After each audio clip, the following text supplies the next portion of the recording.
I think this is going to turn out to look like a pretty easy fold. Okay, it's kind of close. Whether or not he does this with his entire range and does rip the over 21 big blinds, I don't think that he's doing this with aces and kings. So, yeah, I think looking at this, it's probably just a fold with my kind of happy 40x stack. And we don't really want to go down to 20 big blinds if we do lose. So, yeah, I think this is probably a fold, but we do get it in and get shown the perfect hand and get a pretty good flop, and luckily for us we hold. But yeah, I think this is probably near the bottom of his range, and we're just kind of hoping for pairs, and with likely card removal as well, I think, yeah, this equals a fold. But luckily for us, we were just about right. I mean, I don't think it's like, obviously, looking at the numbers, it's okay to get ace queen suited in there, and yeah, I guess it kind of, if he's always 3-bet inducing sort of jacks and tens and stuff, then it becomes a much more easy call, and he's far more likely to be inducing these than maybe ace kings. So it's much more weighted towards ace queen, ace jack, and those kind of medium pairs, which I think turns it more into a call.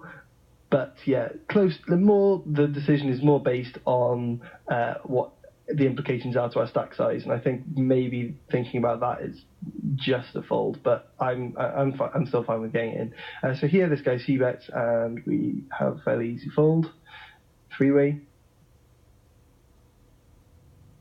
A few more folds.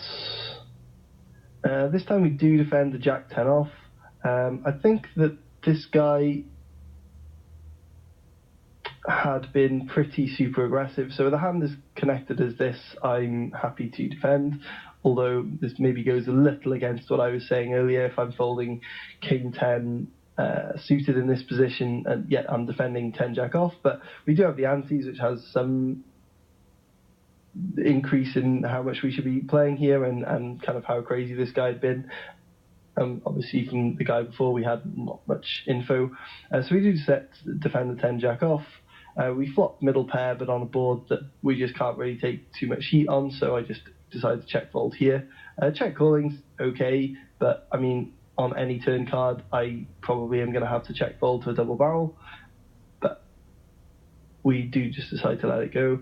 Here against this guy who'd been pretty crazy against us, I think it's a pretty easy 3-bet with the ace-king suited. Not necessarily standard to try and be getting our 50x in here, and don't mind kind of playing it a bit tighter, but given what we've seen from this guy, I'm fine trying to inflate the pot. He does click it back, which is going to be fairly likely with how few hands we're going to want to get in with 50x. So this is nice. We click it back again, and he sticks it in, and unlucky for him, we get there with our ace-king. Maybe unlucky for us that he has a hand as good as queens, but we do double. I think I like a 3-bet here with a bit of momentum, try and just keep it going, but we do decide to make the nitty fold. We do pick up ace-jack and decide to flat. I think this is okay. Definitely would mix this up with some 3-bets with this kind of a hand as well, against this kind of super aggressive guy, I think. So yeah, it's whether we want to be 3-betting to be 5-bet shoving, and I think that, like, with our stack size, it's fine to just be kind of being selectively aggressive and probably just peeling hands that are going to be flopping decently and comfortably ahead of this guy's range, rather than trying to kind of get him to 4-bet fold to us when the implications of getting him 4-bet calling us are pretty bad. So we do just flat and a couple of 1 overcall, and he c-bets. With a backdoor flush draw, I think had this guy not been in the hand, I'd have been pretty happy calling. I probably could still call here, and I'm going to get some maybe extra credit from him flatting with a player yet to act that is unlikely to connect with this board too well. So yeah, I think that calling here is okay, but I do, again, decide to take the fairly nitty approach, and he does give up.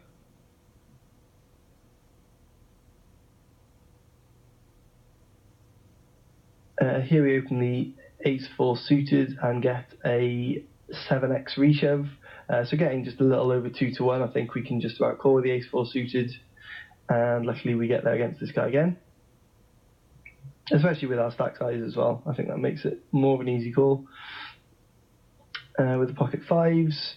If this guy's crazy and we're a bit shorter, I like a shove here with his stack size behind. I think that this is kind of a stack size that people are going to be 3-betting from to kind of make it hard for people to play back because they're not going to want to 4-bet and fold to this stack. Maybe he's a little deeper than the kind of stack I'm talking about.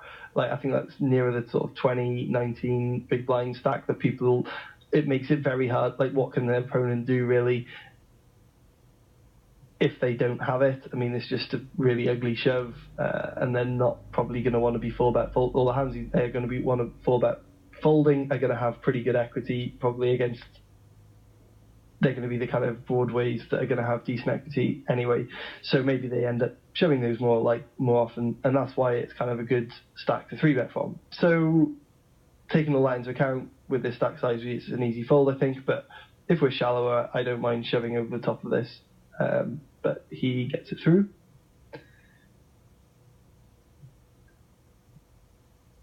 Here with the 7-8 suited, I am okay with calling and 3-betting also, but we do just decide to let it go. Here we open the ace-10 off, and this guy 3-bets us. And I mean, I could call here and try and outplay him or connect and cool him or something, but I think like ace-10 suited, I'm pretty happy calling here. It's pretty close. I don't mind calling when people are going to have few value hands in their range when they're this deep. So yeah, I think this is definitely an okay spot to peel, but we do just let it go again.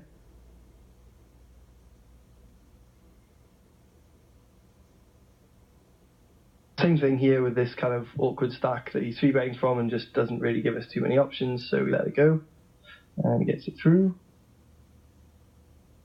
Similar thing here with the 7s in that I don't particularly want to be 3-bet calling off a 10k shove with this stack size, and calling's kind of, again, just playing into his hands with us having to make kind of ugly calls or peeling flop and just giving it up to him, really, how he wants to play the hand. So, yeah, I think this is kind of, maybe 9s I'd be happy 3-bet calling, but I think 7s are a little weak. I mean, maybe even tighter than 9s with this kind of situation we're in, like having this stack size. I think I should be kind of tightening the range that I'm prepared to 3-bet call. And be 3-bet bluffing a lot more than I am 3-bet calling. But yeah, I mean, against this guy who's been fairly active from what we've seen, probably 9s I'd be happy to go with, but we fold to 7s and he takes it down. So here with the kings, I don't think, I mean, I could make it kind of just 1600 here, but I just really don't think I can rep anything I'm intending on folding.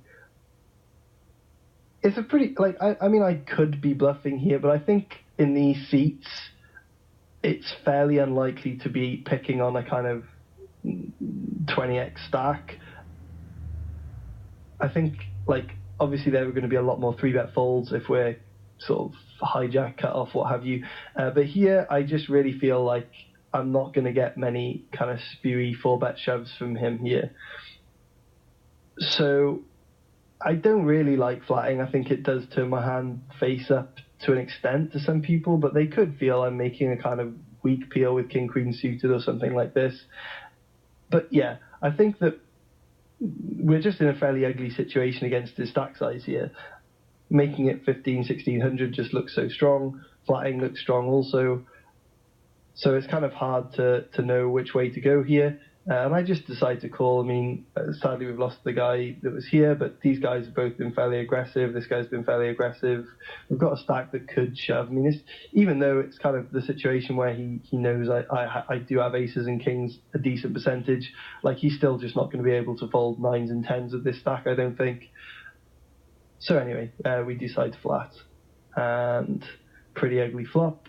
but we do call the c-bet with backdoor spades and maybe a hard board with him for him to continue with this stack size. Check back the turn, and he gives up king queen, so lucky for us.